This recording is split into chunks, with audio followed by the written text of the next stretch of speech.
देश की सत्ता में कौन आएगा? उत्तर प्रदेश से रास्ता निकलता है। कहा जाता है लोकसभा चुनाव में उत्तर प्रदेश देश की दिशा तय करता है।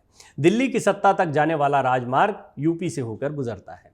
उत्तर प्रदेश में लोकसभा की 80 सीटें हैं, इसलिए आने वाले लोकसभा चुनाव की तैयारियों में जुटी सभी पार्टियों का सबसे ज्यादा फोकस उत्तर प्रदेश पर ही है। 2024 के लोकसभा चुनाव में भाजपा उत्तर प्रदेश की सभी 80 सीटें जीतने का दावा कर रही है। लंबे समय से भाजपा के दिग्गज नेता इसको लेकर दावे भी करते रहे हैं। मुख्यमंत्री योगी आदित्यनाथ हों या उप मुख्यमंत्री केशव प्रसाद मौर्य, भाजपा प्रदेश अध्यक्ष भूपेंद्र सिंह चौधरी, ये सभी लोग 80 सीटें जीतने का दावा कर चुके हैं।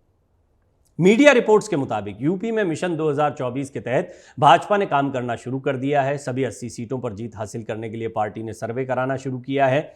इस सर्वे के जरिए पार्टी इन क्षेत्रों के भाजपा नेताओं की जानकारी जुटा रही है।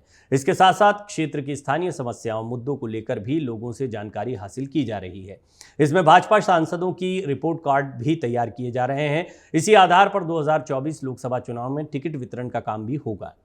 अगले साल होने वाले लोकसभा चुनाव में प्रदेश में असल घमासान दलित वोटों को लेकर होगा।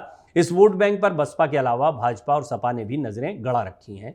समाजवादी पार्टी समेत लगभग सभी दल दलितों और अति पिछड़ों पर फोकस कर रहे हैं। कांग्रेस भी इस वोट बैंक की वापसी चाहती है, लेकिन यूपी में अभी ऐसा हो पाना आसान नहीं है। वहीं भाजपा जानती है कि विपक्षी एकता की कवायद के बीच दलित वोटर ही हर ताले की चाबी है, इसलिए वो मुस्लिम दलित वोटों में सेंध लगाने की कोशिश में जुटे हैं। भाजपाई रणनीतिकारों का मानना है कि यदि पश्चिम में जाटव और पूर्व में दूसरी दलित जातियों का साथ लिया जाए तो सभी समस्याओं का समाधान हो जाएगा। फिर जाटों के उस तबके को साधना भी आसान होगा जो रालोद के हैंडपंप के रिबोर में सहायक साबित हुआ है। वहीं सहारनपुर, मेरठ और मुरादाबाद मंडल में ताकत बढ़ाने का प्रयास कर रही चंद्रशेखर रावण की आजाद समाज पार्टी को भी रोका जा सकेगा। इसे देखते हुए पार्टी कई गैर जाटव सांसद चेहरे भी बदलने की तैयारी कर रही है। इसी तरह पूरब में दलितों के साथ आने पर श्रावस्ती, अंबेडकर नगर से लेकर मऊ, गाजीपुर तक पूरे इलाके में मुस्लिम, दलित या कोई और गठजोड़ बनाने का विपक्षी प्रयास परवान नहीं चढ़ सकेगा। पार्टी ने 2019 और 2022 चुनाव के नतीजों के बाद जो समीक्षा की, उसके अनुसार भाजपा को यादव, जाटव, मुस्लिम वोटर्स के बीच पकड़ बनाने की जरूरत है। इसके लिए भाजपा ने अलग अलग नेताओं को जिम्मेदारी भी सौंपी है।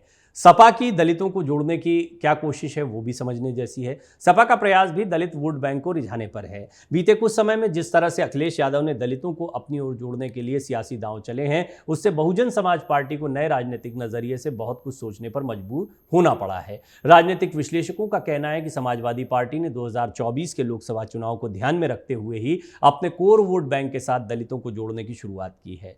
समाजवादी पार्टी ने दलितों को अपनी ओर जोड़ने के लिए न सिर्फ काशीराम की प्रतिमा का अनावरण किया, बल्कि बाबा साहब भीमराव अंबेडकर के गांव भी पहुंचे। अखिलेश यादव ने लोकसभा के चुनाव को देखते हुए अपनी पूरी प्लानिंग की है। मैनपुरी लोकसभा, खतौली विधानसभा और उपचुनाव में सपा रालोद गठबंधन को दलितों का साथ पाने में सफलता भी मिल चुकी है। अखिलेश यादव की कोशिश इस प्रयोग को आगे बढ़ाने की है। उधर कांग्रेस भी यूपी में खोई जमीन तलाशने में जुटी है। पार्टी की कोशिश किसी तरह यहां मुस्लिम और दलित वोट बैंक को रिझाने की है। बसपा के सामने वोट बैंक बचाने की चुनौती भी खड़ी हो गई है। बसपा पुराने फॉर्मूले के सहारे नए चुनाव जीतने की आस में है।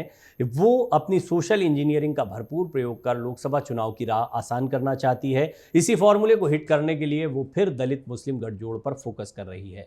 दरअसल जिस तरह भाजपा से लेकर सपा और कांग्रेस तक की नजरें दलित वोटर्स पर जमी हुई हैं, उससे बसपा के सामने अपने वोट बैंक को बांधे रखना एक बड़ी चुनौती है। 2022 के विधानसभा चुनाव में बसपा का वोट बैंक जिस तरह करीब 10% नीचे सरक गया, उसमें बड़ा योगदान मुस्लिमों की बेरुखी का था। मगर 21-22% दलित वोट होने के बाद भी 12% के करीब वोट शेयर पर सिमट जाना कई और संकेत भी देता है। आइए ऐसे में हम आपको बताते हैं दलितों की अहमियत क्या है। आरक्षित लोकसभा सीटों की संख्या 17 है उत्तर प्रदेश की बात करें तो, लेकिन 21 से 22% दलित वोट बैंक अधिसंख्य सीटों पर निर्णायक स्थिति में है। दलितों में सबसे अधिक संख्या जाटव समुदाय की है, जो कि कुल दलित जनसंख्या की आधी से ज्यादा मानी जाती है।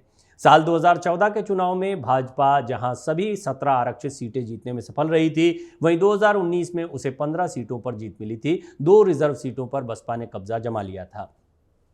मुस्लिम वोटर्स की बात करें तो भाजपा का सबसे ज्यादा फोकस पिछड़े मुस्लिमों पर है। इनमें पसमानदा मुस्लिम शामिल हैं। इनकी संख्या यूपी में सबसे ज्यादा है। भाजपा का दावा है कि सरकार की योजनाओं का सबसे ज्यादा लाभ इन्हीं पसमानदा मुसलमानों को मिला है। ऐसे में पार्टी ने इन वोटर्स को अपनी ओर करने की जिम्मेदारी दानिश आजाद अंसारी को सौंपी है।